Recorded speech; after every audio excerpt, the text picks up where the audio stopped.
What's up, guys?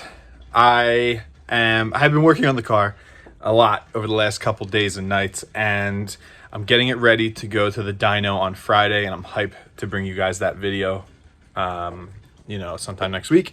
But I've been trying to plug away at doing a bunch of different things to get this thing dyno ready. So let me go over and show you guys what I've done so far. So under the hood of the car, I did a boost leak check. Everything is good, nothing is leaking. I also changed the front and rear spark plugs and gapped them to 0.034, and from there basically just looked over, made sure everything's good. I'm going to do an oil change at some point over the next few days before we go, but everything else looks good under the hood of the car. Just got to get the spark plug cover back on, and I'm still waiting on a couple other small things for it that hopefully I have by the time we go to the dyno. Otherwise, how it sits will be fine. Inside the car, I think you guys remember, I have a surge tank set up, so I was going to add another fuel pump and rewire my fuel pump just so that there wasn't any kind of voltage drop.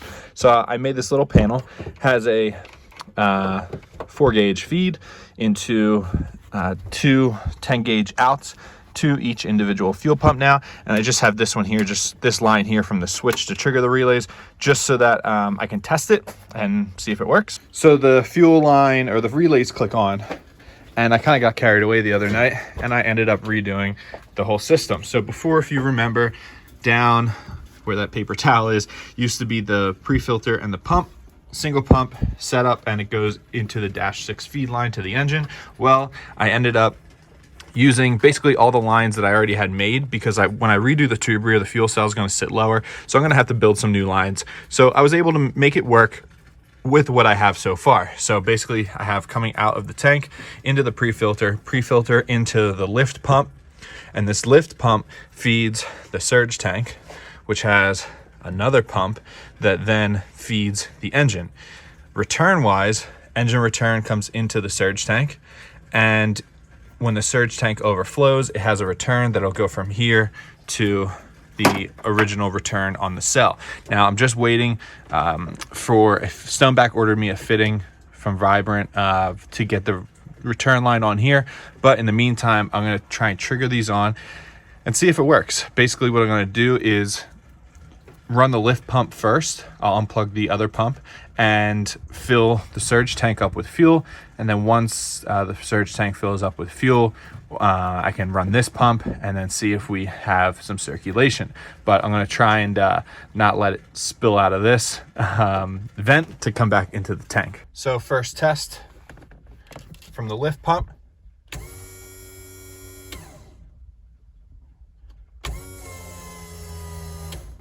Sounds good. All right, so I was just testing it, and it just barely touched the glass, but it was like a geyser shooting out of here. It really does not take long for an 044 to fill a 1.5 liter tank. So I know that that's running good now, and basically I'll just plug in the rest of the wiring. That way the feed pump will be good to go, and yeah, we'll be all set here. And basically the fuel surge tank system's done. Like I said, tomorrow I'll have that fitting to run the final return line so that I'm not shooting fuel everywhere back here.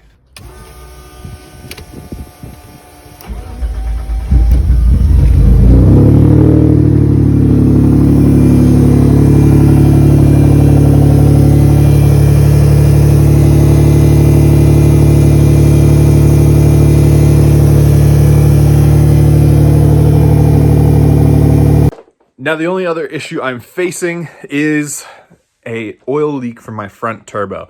It seems as if one of the copper washers on the banjo bolt for the oil feed that goes in the front turbo is leaking. So I'm going to go to the parts store, grab some copper washers, and see if I can get that fixed tomorrow. Other than that, it's just about ready to get tuned.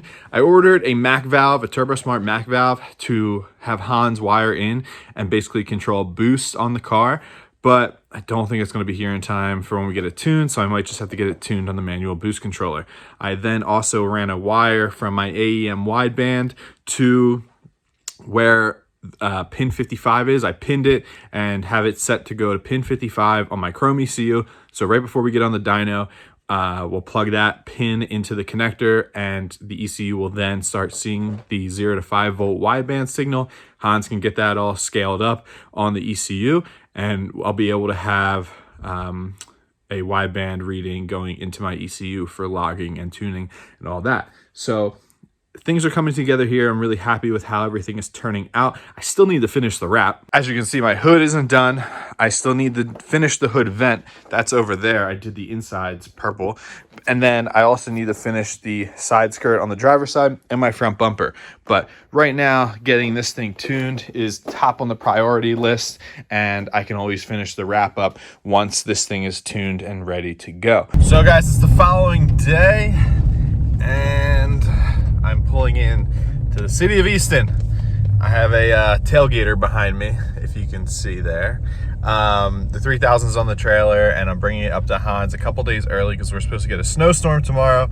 So I wanted to try and get the car up here so I don't have to worry about loading the car on like an icy, snowy trailer on Thursday or Friday morning, and it's just here and ready to go. The downside is that the thing got hammered with salt spray. One downside of an open trailer as opposed to an enclosed trailer. But either way, the car is here and it'll be ready to go for Friday when we come back up to shoot that video and the car gets put on the dyno.